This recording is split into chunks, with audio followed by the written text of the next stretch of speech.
Video में हम लोग देखेंगे क्लास 7th हिस्ट्री की बुक का chapter 9 the making of regional cultures. और ये जो है इस चैप्टर का पार्ट 2 है। इसमें चैप्टर हमारा कवर हो जाएगा। इससे पहले पार्ट 1 में हम लोगों ने देखा था कि किस तरीके से अलग अलग लैंग्वेजेस, अलग अलग कल्चर्स हमारे देश में डेवलप हुए और कैसे वो प्रॉस्पर हुए। हम लोगों ने डांसेस के बारे में भी देखा था और हम लोगों ने ये भी देखा था कि किस तरीके से अलग अलग टाइप के टेम्पल्स, अलग अलग बिल्डिंग्स हमारे देश के विभिन्न हिस्सों में बनी थी। कथक की स्टोरी के बारे में देखा था कि ये एक बेसिकली कथक का मतलब होता है स्टोरी टेलिंग, और किस तरीके से वो डांस फॉर्म में आई और नवाब वाजिद अली शाह ने किस तरीके से उसको पेट्रोनाइज की और उनके काफ़ी ज़्यादा वो पसंद करते थे, तो काफ़ी ज़्यादा ये पॉपुलर भी हो गया था Kathak.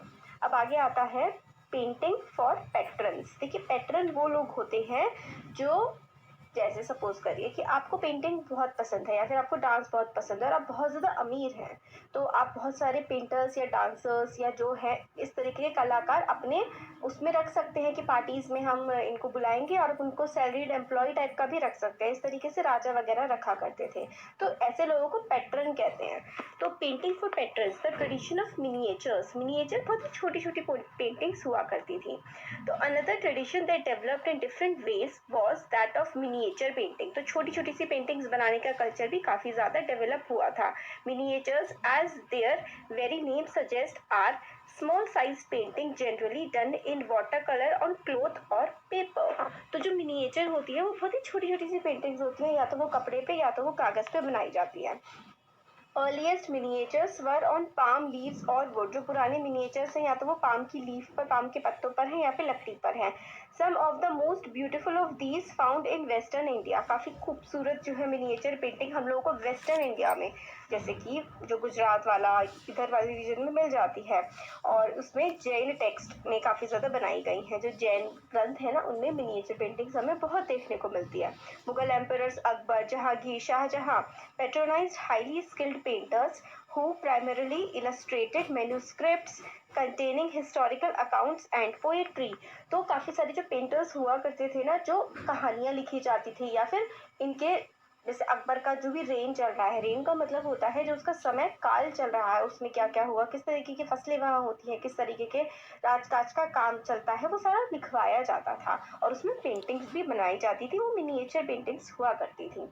These were generally painted in bright colors। काफ़ी चमकीले रंग में इनको बनाया जाता था। And portrait court scenes, court scene यानी कि दरबार के जो सीन है उनको दिखाया जाता था। सीन्स ऑफ बैटल और hunting and other aspects of social life. और सोशल लाइफ क्या क्या ज़िंदगी में रोज़मर्रा में चल रहा है, जो भी चल रहा होता है उसको भी इसमें काफ़ी ज़्यादा दिखाया जाता है। They are one exchanged as gift and were viewed only by an exclusive few the emperor and his close associates. तो कई बार गिफ्ट्स वगैरह भी दिए जाते थे, और जो राजा महाराजा और ये सब हैं, ये बहुत गिफ्ट्स ये सब किया करते थे। बहुत ही पेट्रोनेज जिनको अच्छी खासी मिलती थी, पसंद भी किया जाता था। और जैसे जैसे देखिए जो मुगल एम्पायर है वो डिक्लाइन होने लगी, वो पतन की तरफ जाने लगी। काफ़ी सारे जो पेंटर्स थे जो पहले मुगल्स के कोर्ट्स में हुआ करते थे, वो जो है अलग अलग स्टेट्स में जाने लगे। हम लोग आगे देखेंगे नेक्स्ट चैप्टर में, चैप्टर 10 में इसके बारे में। As result Mughal artistic taste influence the regional court of Deccan, Rajput courts of Rajasthan. तो ये जो मिनिएचर पेंटिंग्स थी ये मुगल एरा में, मुगल्स के उसमें चलती थी। ये वहाँ पर भी गई, राजपूत में भी गई, और डेक्कन, डेक्कन जो है वो जैसे कि ये है ना हमारा साउथ इंडिया, इधर वाला ये जो महाराष्ट्र के आसपास वाला एरिया है ना, वो डेक्कन रीजन है। तो वहाँ पर काफ़ी ज़्यादा पॉपुलर हुई थी। राजस्थान में पॉपुलर हुई है। At the same time they retained and developed their distinctive characteristic. तो जो कुछ अपनी पहले की करेक्टरिस्टिक थी वो उन्होंने रिटेन रखी और कुछ नई करेक्टरिस्टिक भी डेवलप कर ली। Portraits of rulers and court scenes came to be painted following the Mughal example. Besides, themes from mythology, poetry were depicted at centers such as Mewar, Jodhpur, Bundi, Kota, Kishangarh. तो अलग अलग एरियाज में क्या होने लगा, ये बहुत ज़्यादा पॉपुलर होने लगी। माइथोलॉजी जैसे कि रामायण के, महाभारत के सीन्स पेंट किए जाने लगे, और मेवाड़, जोधपुर, इन सब जगह काफ़ी ज़्यादा ये पॉपुलर हो गई थी। Another region that attracted miniature painting was the Himalayan foothills around the modern day state of Himachal. Himachal Pradesh के आसपास भी ये मिनिएचर पेंटिंग काफ़ी ज़्यादा डेवलप हुई थी। वहाँ पे कांगड़ा पेंटिंग भी काफ़ी फेमस है ना। तो Maharana Ram Singh two playing Holi playing Holi है ना, तो राजपूत मिनिएचर पेंटिंग होती थी, काफ़ी ज़्यादा कलरफुल होती थी। ये तो आजकल मिनिएचर पेंटिंग्स में आपको ज़्यादातर यही दिखेगा, हाथी घोड़े पालकी जय कन्हैया लाल की, इस टाइप की तो पेंटिंग देखने को मिलती है।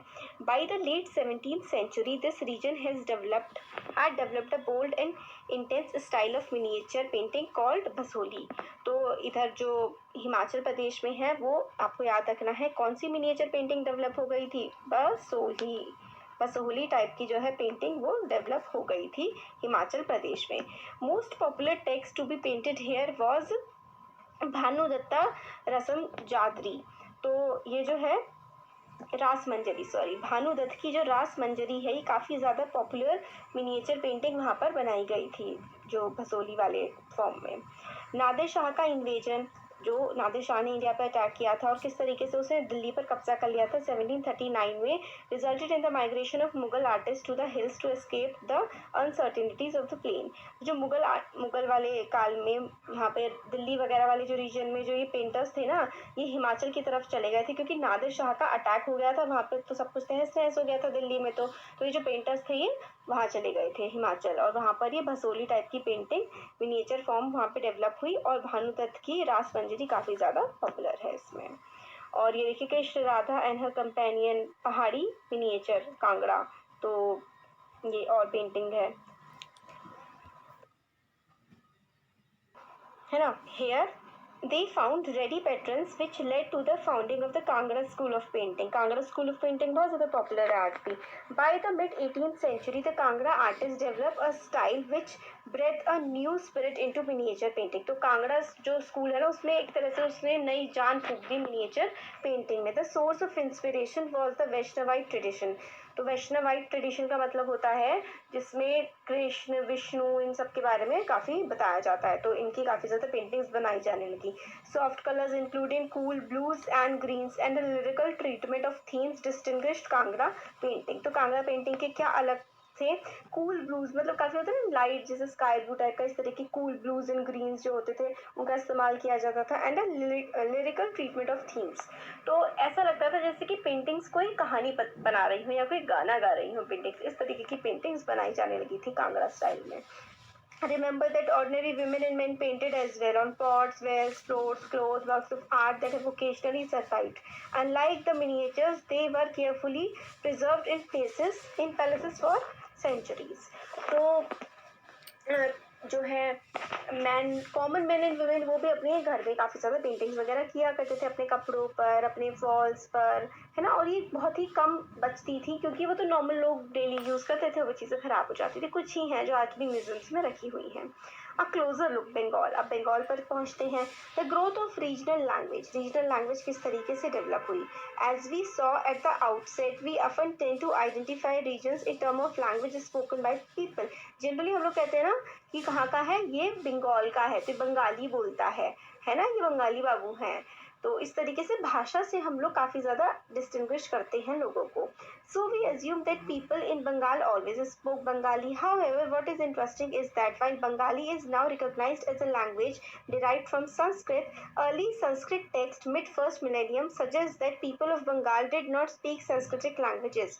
How then did a new language emerge? तो देखिए हम देखते हैं कि जो बंगाली भाषा है वो भी संस्कृत से ही डिराइव हुई है, जैसे कि हिंदी भी संस्कृत से ही डिराइव हुई है। मदर ऑफ ऑल लैंग्वेजेस, मतलब मदर ऑफ लैंग्वेजेस कहा जाता है संस्कृत को, क्योंकि संस्कृत से बहुत सारी भाषाएं निकली हैं। तो इसमें जो बंगाली है वो भी संस्कृत से ही निकली है। तो बट हमें संस्कृत के पुराने जो ग्रंथ हैं उनसे पता लगता है कि बंगाल के रीजन में कोई और भाषा बोली जाती थी जो संस्कृत से नहीं निकली थी। तो फिर संस्कृत से निकलने वाली भाषा किस तरीके से वहाँ पर इतनी पॉपुलर हो गई।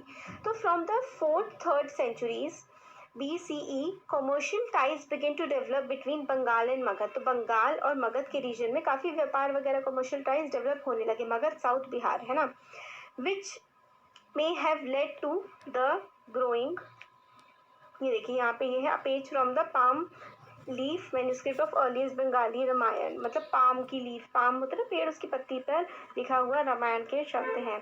तो ये कहते हैं कि बंगाल मगध का जब काफ़ी लिंकेज हुआ तो संस्कृत का इन्फ्लुएंस पड़ा बंगाल पर।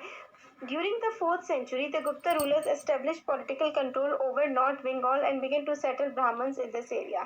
तो 4th century, क्योंकि गुप्ता काल जो था वो तो प्रॉपर हिंदूवादी लोग थे, तो उन्होंने ब्राह्मणों को सेटल करना शुरू कर दिया बंगाल के इलाके में।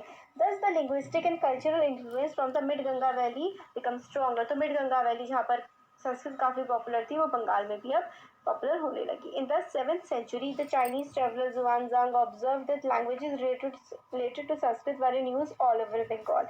तो जो जुआनजांग थे ना चाइनीज ट्रेवलर, उनके अगर हम लोग ऑब्जर्वेशंस देखें तो उसमें भी हमें पता लगता है, वो भी बताते हैं कि संस्कृत जैसी भाषाएं बंगाल में हर तरफ काफ़ी ज़्यादा पॉपुलर थी।